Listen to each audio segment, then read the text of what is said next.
할렐루야. 우리의 구원자 되시고 우리의 영원한 소망이 되신 예수 그리스도, 그분이 오늘도 이 자리에 성령으로 함께 하시는 줄 믿으시기 바랍니다.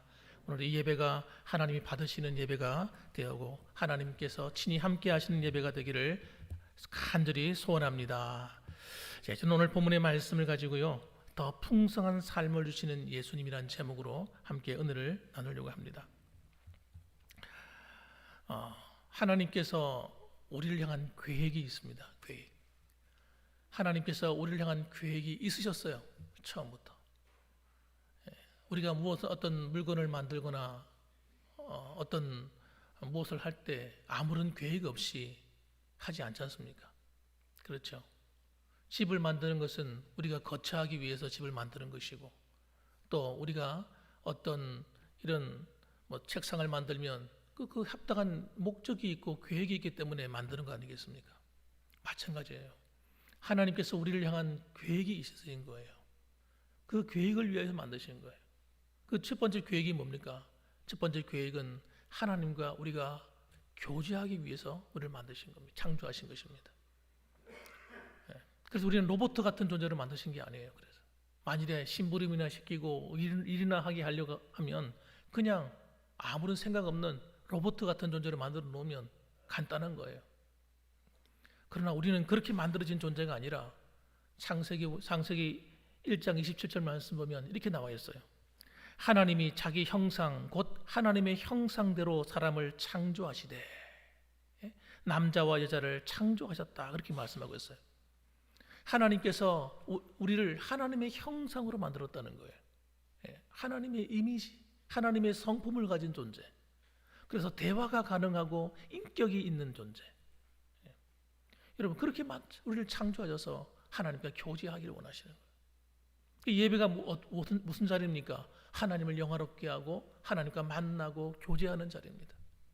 일방 통로가 아닙니다, 여러분.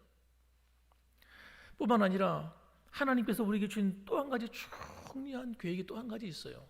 그것은 뭐냐면 창세기 1장 28절에 설명해 놓았습니다. 뭐라고 설명했냐면 이렇게 설명하셨어요. 하나님이 그들에게 복을 주시며 하나님이 그들에게 이르시되 생육하고 번성하여 땅에 충만하라, 땅을 정복하라. 땅을 어떻게 다스리라는 거예요. 그래서 바다의 물고기나 하늘의 새와 땅에 있는 모든 생물을 다스리고 관리하는 존재로 우리를 만드셨어요. 하나님께서 뭐라고요? 복을 주어 가라사대. 우리에게 주신 분복이 있다는, 분복. 그 하나님이 주신 목적이 뭐냐?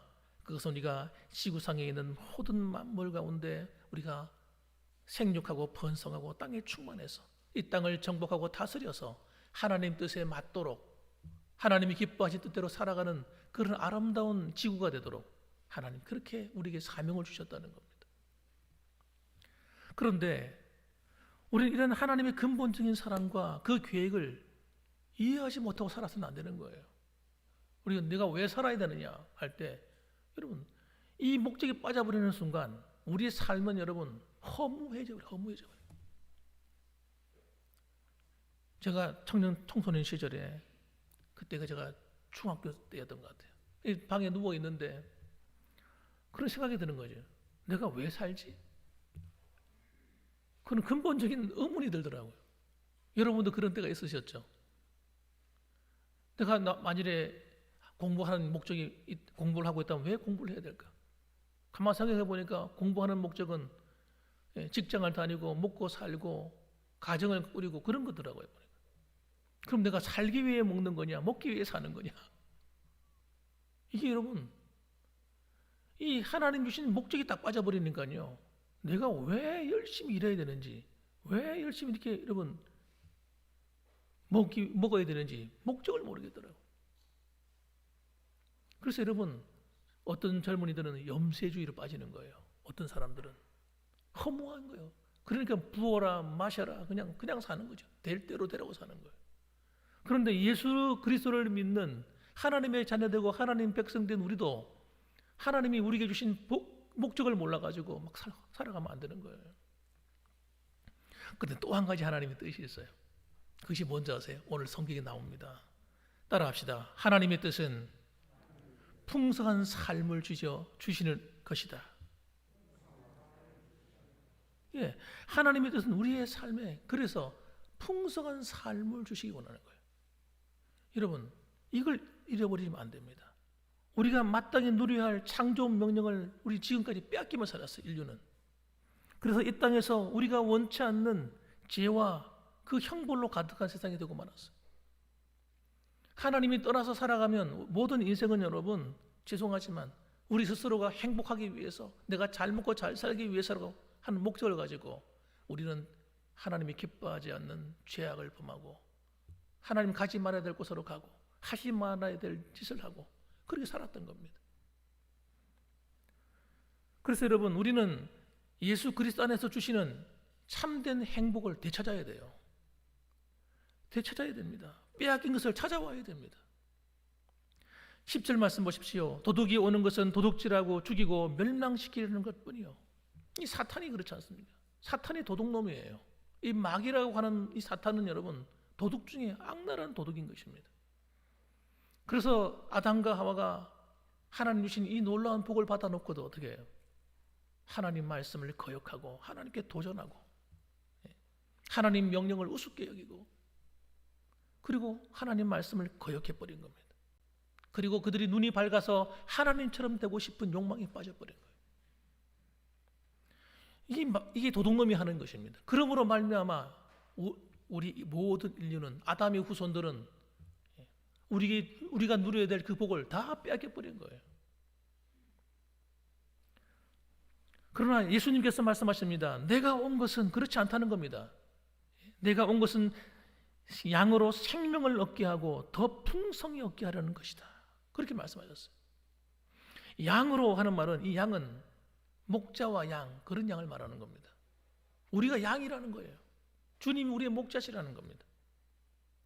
양된 우리로 하여금 하나님께서 어떻게 한다는 거예요? 예수님께서 생명을 얻게 하되 더 풍성히 얻게 하는 것이다. 우리가 생명이라고 해버리니까 이 말의 의미를 잊어버리는 거예요. 아, 우리가 천국 간다는 말인가? 물론 그 말도 들어있어요. 그러나 생명이라는 말을 여러분 한자로 딱 줄여버리면 삶이라는 뜻입니다. 삶. 이걸 다시 말을 바꿔보면, 내가 온 것은 우리로 삶을 얻게 하되 더 풍성한 삶을 얻게 하려는 것이다. 그런 뜻이에요. 이게 마음에 와닿죠, 여러분. 그러니까 여러분, 우리는 예수 믿고 천국 가는 것만 목적이 아니에요, 여러분.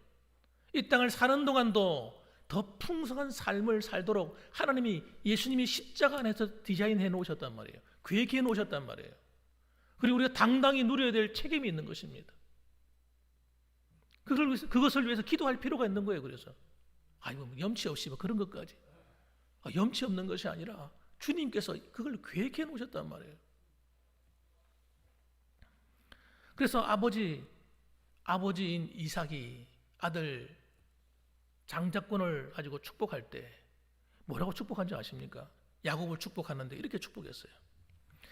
창세기 보면 여러분 이렇게 나와 있습니다. 28절 말씀, 창세기에 하나님은 하늘의 이슬과 땅의 기름짐이며 풍성한 곡식과 포도주를 내게 주시기를 원하노라. 만민이 너를 섬기고 열국이 내게 굴복하리니 네가 형제들의 주가 되고 내 어머니의 아들들이 내게 굴복하며 너를 저주하는 자는 저주를 받고 너를 축복하는 자는 복을 받기를 원하노라. 아버지 이삭이 자신의 아들에게, 장자에게 축복하는 내용이에요. 하늘의 이슬과 땅의 기름짐이며 풍성한 곡식과 포도주가 내게 주시기를 원한다. 예수 믿는 우리가 가난하게 살아야 될 이유가 없는 거예요. 예수 믿는 우리가 비참하게 살아야 될 이유가 없는 겁니다. 그래서 여러분, 예수 믿는 우리는 청렴결백해야 돼. 우리는 그 가난한 것이 미덕이야. 이런 식으로 살아서는 안 되는 거예요. 그게 여러분 마귀가 속이는 겁니다. 사탄이. 우리 마음의 안에서 하나님의 축복을 뺏어가버려요. 하나님 아버지의 마음은 다르겠습니까? 다르지 않습니다. 시편 72편 7절 말씀 보면 이렇게 말합니다. 그의 날에 의인이 흥왕하여 평강의 풍성함이 달이 닿을 때까지 이르리로다. 그렇게 말씀하셨어요. 그의 날이 언제입니까? 주님의 날이에요. 주님이 오시는 날. 의인이 흥왕한대요. 의인이 누굽니까? 예수 그리스도 말미암아 죄 사함 받은 하나님의 백성들을 말합니다. 의인이 흥왕하며 평강의 풍성함이 달이 닿을 때까지 이르리로다. 평강의 풍성함이 뭡니까? 오늘 이 세상에는 진정한 평강이 없는 거예요. 평안이 없어요. 늘 마음이 두렵고 근심과 걱정과 염려가 떠나지 않아요. 돈이 많은 사람도 늘 마음이 불안하고, 돈이 없는 사람도 불안하고, 많이 배운 사람도 불안하고, 적게 배운 사람도 불안해요. 염려와 근심이 오히려 많이 가진 사람, 많이 배운 사람이 더 많은 것 같아요. 내가 보니까. 여러분, 하나님이 주시는 이 평강은 여러분, 우리의 모든 삶을 살아갈 때 행복을 가져다 주는 기초 단추와 같은 겁니다. 평안해야 돼요. 마음이 앉아있으면 마음이 불안하고 걱정이 되고 염려가 되는 것은 하나님의 뜻이 아니란 말이에요. 그러니까 여러분, 시편 70편의 이 말씀은 메시아의 예언시인데, 만왕의 왕이신 예수님이 우리의 삶에 들어오시면 우리를 그렇게 바꿔준다는 거예요. 그럼 믿으셔야 되는 거예요. 그래서 이 사실을. 예레미야 에가서 3장 33절 말씀 보면 이렇게 말씀합니다. 뭐라고 말씀하시냐면, 주께서 인생으로 고생하게 하시며 근심하게 하심은 본심이 아니시로다. 여러분, 우리 인생들이 고생하고 근심하고 살아가는 것은 하나님의 본심이 아니라는 거예요. 본래의 마음, 본래의 뜻이 아니라는 겁니다. 하나님께서 우리를 그렇게 디자인해 놓지 않았어요. 그렇게 창조하지 않으셨다는 겁니다. 그런데 우리가 그렇게 돼버렸다는 거예요. 기가 막힌 이야기죠. 기가 막힌 이야기. 그러면 여러분, 오늘 이 본문의 말씀을 통해서 우리가 한 가지 발견해 봐야 될 것 있습니다. 그러면 도대체 왜 우리가 이 놀라운 축복을 누리지 못하는가 하는 거예요. 왜 인류가 이 복을 다 뺏겼냐 하는 것입니다. 그 첫 번째 이유가 바로 이것 때문입니다. 죄 때문입니다. 인류가 하나님께 범죄했기 때문에. 그래서 여러분, 이 죄가 인류를 불행하게 만들어 버렸습니다. 예수님이 이 땅에 왜 오셔야 했습니까? 바로 이거예요. 원래 하나님이 창조하셨던 그 계획에서 어긋나 있기 때문에. 모든 사람들이 죄를 범함으로 하나님의 영광에 이르지 못하더니 죄의 삭은 사망이라. 여러분, 그래서 여러분, 우리가 죄를 짓는 것은 여러분, 모든 하나님의 축복을 다 막아버리는 거예요. 예수님의 십자가는 여러분, 예수 십자가의 보혈의 그 능력이 우리를 새롭게 하고 거룩하게 하고 변화시키는 능력이 된다는 사실을 믿으시기 바랍니다. 그렇습니다, 여러분. 그리고 우리가 믿어야 될 게 뭡니까? 예수님의 십자가의 보혈의 능력입니다. 보혈의 능력. 나를 사랑하셔서 나를 위해 피 흘려주시고 죽어주시고 희생해주신 그 십자가의 공로가 단순한 문제가 아닌 거예요. 그 예수님의 십자가의 피의 능력만이 우리를 하나님 앞에 받은 저주와 형벌을 다 가져가기 때문입니다.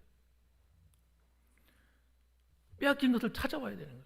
그 방법이 뭡니까? 예수님을 정말 믿는 거예요. 정말 믿는 거예요. 예수님을 정말 내 마음에 믿어야 돼요. 믿는 척하는 것 갖고는 안 돼요. 예수님을 믿을 때 어떻게 믿어야 돼요? 예수님이 보혈의 능력이 나를 고친다, 변화시킨다고 믿으시는 거예요. 여러분, 이게 제 말이 이해되십니까, 여러분? 왜 제가 이런 말씀을 드립니까? 많은 사람들이 예수님이 십자가의 그 보혈의 능력을 모르고 살기 때문입니다. 교회 나왔는데도 어떤 사람들은 아직도 몰라, 이게 모르는 사람이었어요. 예수님이 십자가의 보혈과 나와 무슨 상관이에요? 왜 예수님께서 나를 위해 죽으셨을까? 이해가 되지 않는 거죠. 교회에서 뭐 자꾸 징그럽게 피 이야기를 해. 여러분, 예수님의 피라는 바로 내가 흘려야 될 피를 말하는 겁니다. 내가 받아야 될 저주를 말하는 거예요. 내가 지은 죄 때문에 내가 죽어야 되는 거예요. 그런데 주님께서 그 죄로부터 우리를 해방시켜 주셨다는 얘기를 하고자 하는 겁니다. 사랑하는 성도 여러분, 그러므로 오늘도 우리가 정말 믿어야 될 것, 이 자리에 오셔서 우리가 믿어야 될 게 뭡니까? 예수님의 그 피가 내 죄와 저주를 가져갔다고 믿는 거예요. 내가 예수 믿습니다 하는 말 속에는 그 중요한 내용이 들어있는 겁니다. 그걸 빠뜨리고 믿으면 안 되는 거예요.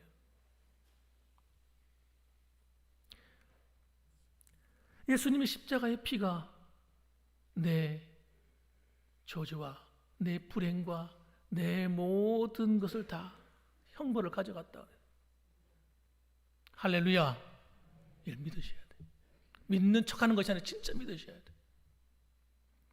믿는 순간 여러분, 믿는 순간 그 죄의 형벌로부터 자유케 되어버립니다.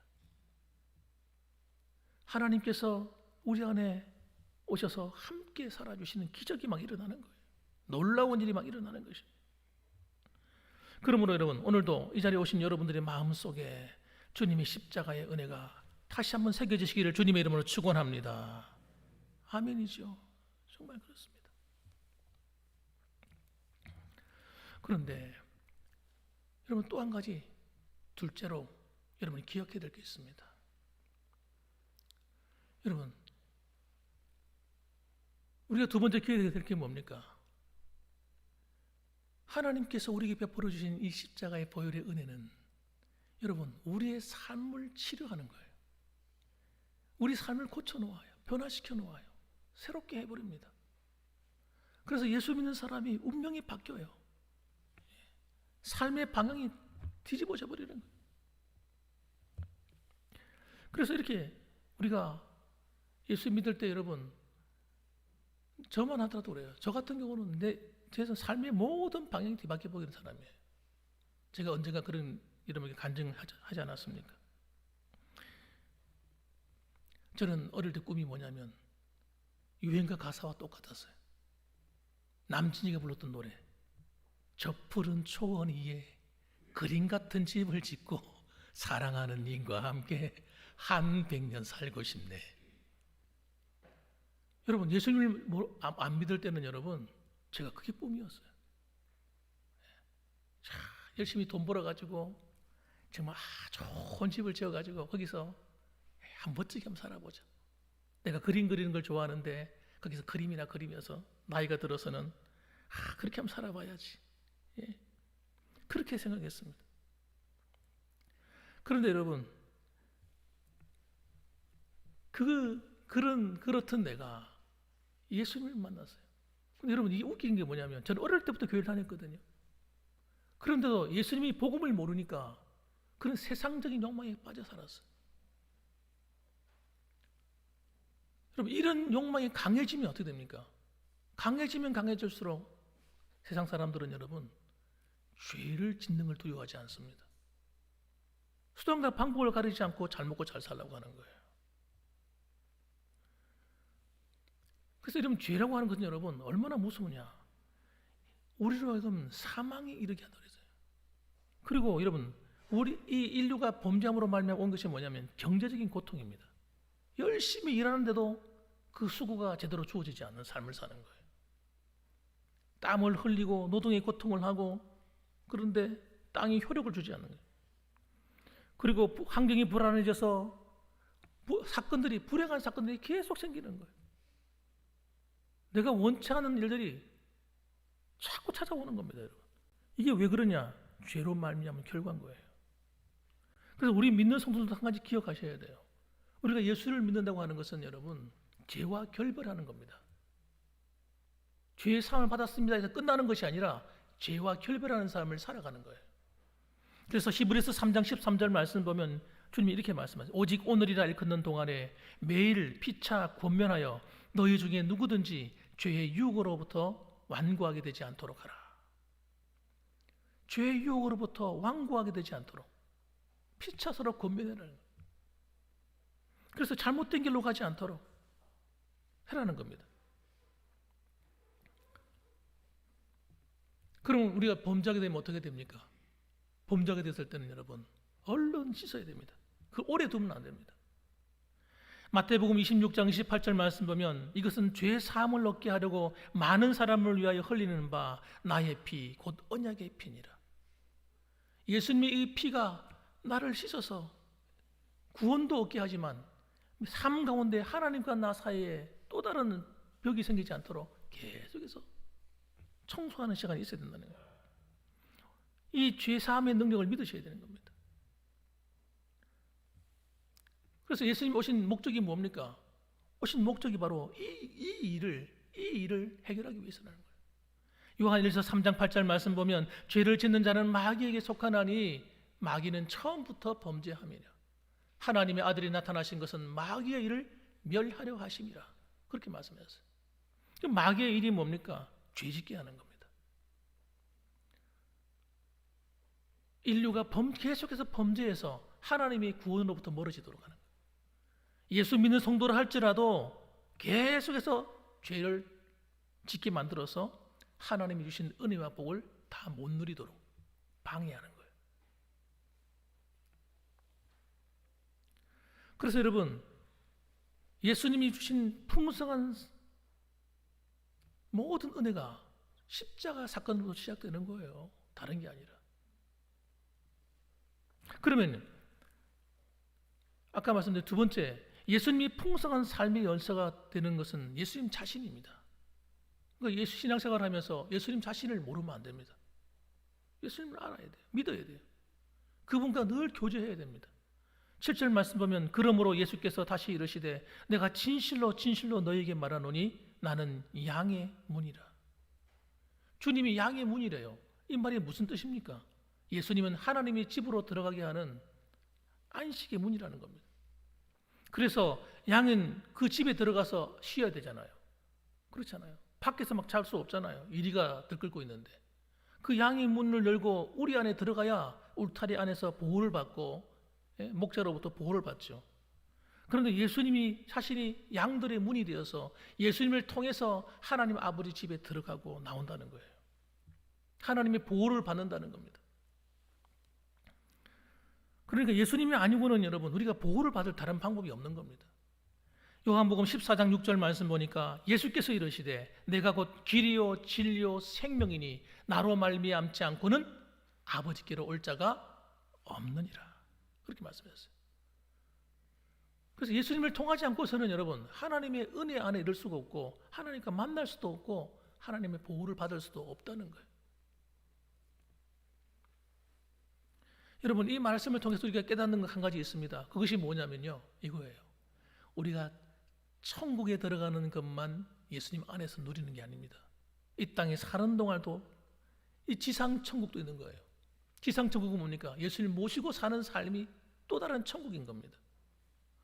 그러니까 여러분 예수님을 바르게 모시고 살아야죠. 그렇지 않습니까? 9절 말씀만 보시기 바랍니다. 내가 문이니 누구든지 나로 말미암아 들어가면 구원을 받고 또는 들어가며 나오며 꼴을 얻으리라. 구원도 받을 뿐만 아니라 뭐예요? 들어오고 나간다는 거예요. 그 예수님을 통해서 하나님 아버지를 만난다는 거예요.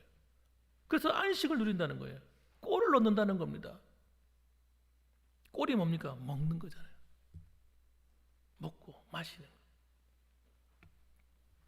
그러니까 풍성한 삶의 열쇠가 어디에 있습니까? 예수 그리스도에 있습니다. 예수님을 통해서 우리는 구원을 받고요. 예수님을 통해서 영육간에 꼴을 얻고요.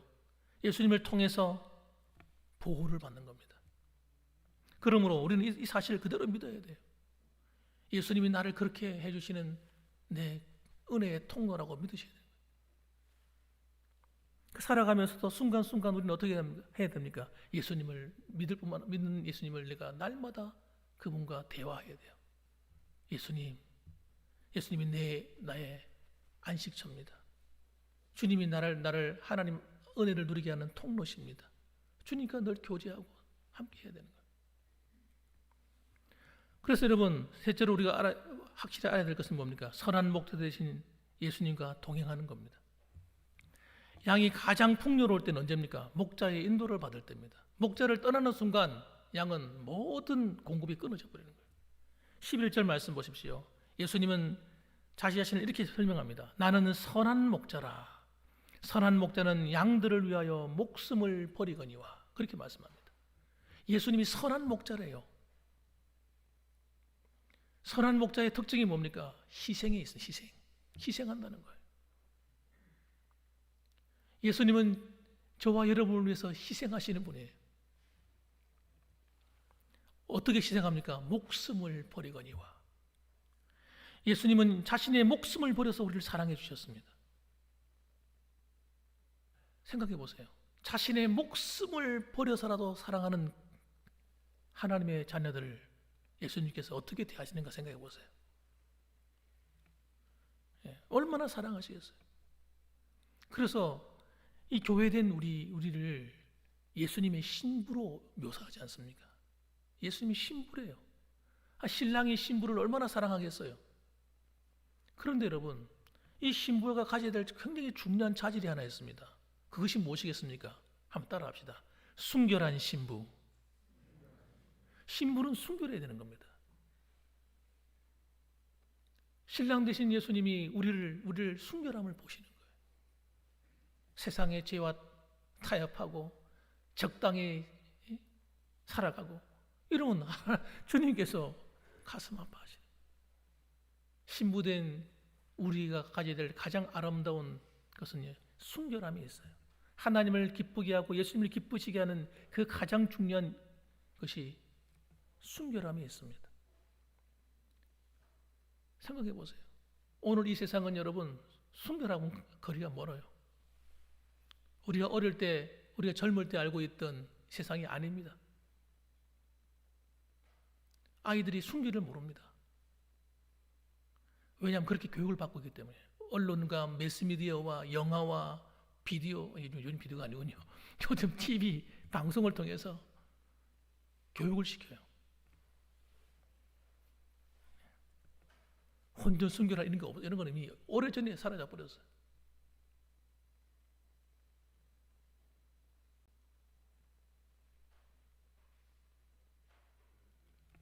결혼을 하면서도 양다리를 걸치고, 그러니까 신혼여행 가가지고 파토 나가지고 돌아오고 깨어지는 가정들도 꽤 많습니다. 순결함을 몰라요. 만약 그런 순결하지 않은 사람과 결혼하는 사람이 있다면 그거 참 비참한 거죠. 다른 데 마음을 두고 있고 다른 곳을 바라보고 있는 배우자와 결혼하게 된다면 그건 불행한 거예요. 행복할 수가 없는 겁니다. 실컷 결혼해 놓고도 이러면 아이를 낳아놓고 도망가 버려요. 이런 사람도 있어요. 무책임한 여자들. 남자는 다릅니까? 행복할 수가 없어요. 여러분, 예수 믿는 우리 성도들도 마찬가지입니다. 하나님 보시기에 우리가 순결해야 되는 겁니다. 거룩해야 되는 거예요. 구별돼서 세상 사람과 똑같으면 안 돼요. 달라야 되는 거예요.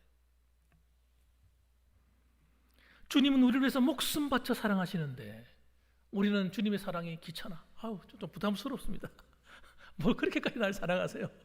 그냥 내버려 두세요. 그냥 한평생 아무렇게나 살다 가게. 이렇게 살아가고 이렇게 생각하는 사람들이 의외로 많이 있다는 거예요. 그 결과가 뭡니까? 과연 우리는 행복해야 합니까? 우리 과거를 한번 돌아봅시다. 과연 행복했었던가요? 그때가? 그럴 수가 없죠. 어떻게 행복하겠어요? 하나님의 사랑을 배반하고 하나님을 귀찮게 여기고 하나님의 축복을 가치를 몰라보고, 여러분 그렇게 살아가던 우리 시대는 여러분 불행한 거예요. 제가요 고등학교 3년을 하나님을 떠나 살았습니다. 저는 하나님을 떠나 살 때 하나님의 사랑을 깨달았어요. 어릴 때 지나왔던 것들이 주마등처럼 지나가는 거예요. 야, 하나님이 나를 너무 사랑해 주셨구나. 하나님이 나를 너무너무 사랑해 주셨다는 것을 주님을 떠나서 알았어요. 그리고 주님을 떠나 사는 삶이 얼마나 고통스러운지 그때 알았어요. 그때 알았어요. 저는 하나님의 사랑의 가치를 몰랐습니다. 그런데 어린 나이지만 고등학교 3년을 지나는 가운데 삶이 얼마나 지옥 같을 수도 있구나 깨달았어요. 다른 게 아니라 하나님 떠나 사는 게 지옥이더라고요. 저는 그래서 하나님께 돌아와서 울었어요. 주님이 사랑을 만나고 난 다음에 엉엉엉 울었습니다. 3년 동안 울었어. 3년 동안. 하나님의 말씀이 깨달아지기 시작하는데 어릴 때 알던 하나님이 아니더라고. 그 하나님의 그 사랑이 얼마나 놀라운지요. 예배 드리는데 눈물 없이는 예배를 못 드렸어요. 사람들은 다 일어나 가는데 저는 일어날 수가 없었어요. 이제 21살 이런 되는 애가요. 20살, 21살 되는 애가 머리를 쳐박고 일어날 수가 없는 거예요. 하나님이 사랑이 깨달아지는 순간 제 인생은 새로운 삶으로 바뀌었습니다. 하나님이 나를 향한 뜻, 하나님은 나를 향한 계획이 얼마나 놀라운지를 그때 알게 되었어요. 사랑하는 성도 여러분, 우리가 생각하는 그 하나님은 우리를 귀찮게 하려고, 우리를 불행하게 하려고, 우리를 정말 시간을 뺏어가고 우리를 불편하게 만들려고 주님께서 우리를 사랑해 주시는 게 아닙니다. 우리가 그 하나님 안에 살아가지 않으면 우리가 불행해지기 때문에 하나님께서 교회 안으로 들어오라고, 믿음으로 살아가라고 하나님께서 말씀하시는 거예요. 세상과 타협하지 말고, 죄와 타협하지 말고 살아라. 그것이 육신적으로는 재미가 있고 육신적인 감각은 쾌감을 줄지 모르지만 그것이 너의 행복이 아니다. 그렇게 말씀하시는 거예요. 더 풍성한 삶은 어디 있습니까? 주님과 관계 속에서 이루어집니다. 예수를 믿음으로 이루어집니다. 십자가의 보혈로 내 죄의 사함을 받아 이루어지고, 죄가 내 안에 있는 동안은 우리는 결코 행복할 수가 없습니다, 여러분. 그러므로 주일마다 와서 뭐 해야 됩니까? 일주일 동안 지나면서 내게 묻었던 세상적인 때, 이 더러운 때를 보혈로 씻는 거예요. 십자가의 피로 씻는 겁니다. 따라합시다. 주여, 예수님의 보혈로 내 죄를 정결하게 씻어 주시옵소서. 아멘. 그러게요. 그 고백이 있어야 돼요. 고백이. 왔다가, 따라합시다. 왔다가 그냥 갑니다. 그러면 안 된다는 거예요. 그래서 주님과 만나야 돼요. 인격적으로 만나야 됩니다. 말씀을 통해서 만나야 됩니다. 기도를 통해서 만나야 됩니다. 만나야 됩니다. 그래서 오늘 무단히 뭐라고 말씀하시는가? 오늘 여러분에게 뭐라고 말씀하시는 것 같아요? 하나님이 여러분에게 더 풍성한 생명을 주겠다는 거예요. 풍성한 삶을 주시겠다는 겁니다. 그 방법은 다른 게 아니라 하나님과 회복에 있다는 거예요. 죄를 버리고 하나님이 기뻐하지 않는 삶을 버리고 하나님이 기뻐하는 길로 가는 거예요. 말씀으로 가르쳐 주시는 거기. 그러므로 말미암아 오늘도 하나님의 그 풍성한 삶의 은혜가 여러분의 가정과 삶 속에 풍성해지시고, 정말 예수님 때문에 행복하다고 하는 말이 여러분의 입에서 터져 나오는 그런 아름다운 삶이 되기를 주님의 이름으로 축원합니다. 아멘. 기도하겠습니다. 기도하십시다.